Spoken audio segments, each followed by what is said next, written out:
ನಾಳೆ ಎಸ್ಎಸ್ಎಲ್ಸಿ ಪರೀಕ್ಷೆಯ ಫಲಿತಾಂಶ ಪ್ರಕಟ ಆಗುತ್ತೆ. ನಾಳೆ ಮಧ್ಯಾಹ್ನ 12 ಗಂಟೆಗೆ ಫಲಿತಾಂಶ ಪ್ರಕಟಿಸಲಿರುವಂತಹ ಶಿಕ್ಷಣ ಸಚಿವ ಮಧು ಬಂಗಾರಪ್ಪ ಇವತ್ತು ಸಿಎಂ ಭೇಟಿಯಾಗಿ ಚರ್ಚೆ ನಡೆಸಿದ್ರು.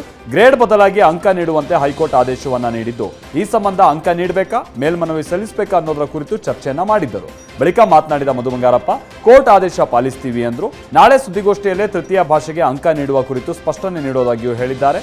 ಗ್ರೇಡ್ ಅಂತ ಹೇಳಿದ ಕಾರಣ ಕೆಲ ಮಕ್ಕಳು ಹಿಂದಿ ಪರೀಕ್ಷೆಯನ್ನ ಕಡೆಗಣಿಸಿರಬಹುದು ಅನ್ನೋ ಪ್ರಶ್ನೆಗೂ ನಾಳೆಯೇ ಉತ್ತರ ಸಿಗುತ್ತೆ ಅಂತ ಮಧು ಬಂಗಾರಪ್ಪ ಹೇಳಿದ್ದಾರೆ. ಈ ಮೂಲಕ ಹಿಂದಿಗೆ ಅಂಕ ನೀಡುವ ಸುಳಿವನ್ನ ಕೊಟ್ಟಿದ್ದಾರೆ. ನಾಳೆ ಎಸ್ಎಸ್ಎಲ್ಸಿ ಪರೀಕ್ಷೆಯ ಫಲಿತಾಂಶ ಪ್ರಕಟ ಆಗುತ್ತೆ. ನಾಳೆ ಮಧ್ಯಾಹ್ನ 12 ಗಂಟೆಗೆ ಫಲಿತಾಂಶ ಪ್ರಕಟಿಸಲಿರುವಂತಹ ಶಿಕ್ಷಣ ಸಚಿವ ಮಧು ಬಂಗಾರಪ್ಪ ಇವತ್ತು ಸಿಎಂ ಭೇಟಿಯಾಗಿ ಚರ್ಚೆ ನಡೆಸಿದ್ರು.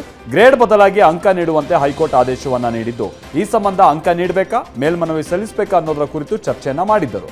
ಬಳಿಕ ಮಾತನಾಡಿದ ಮಧು ಬಂಗಾರಪ್ಪ, ಕೋರ್ಟ್ ಆದೇಶ ಪಾಲಿಸ್ತೀವಿ ಅಂದ್ರು. ನಾಳೆ ಸುದ್ದಿಗೋಷ್ಠಿಯಲ್ಲೇ ತೃತೀಯ ಭಾಷೆಗೆ ಅಂಕ ನೀಡುವ ಕುರಿತು ಸ್ಪಷ್ಟನೆ ನೀಡೋದಾಗಿಯೂ ಹೇಳಿದ್ದಾರೆ.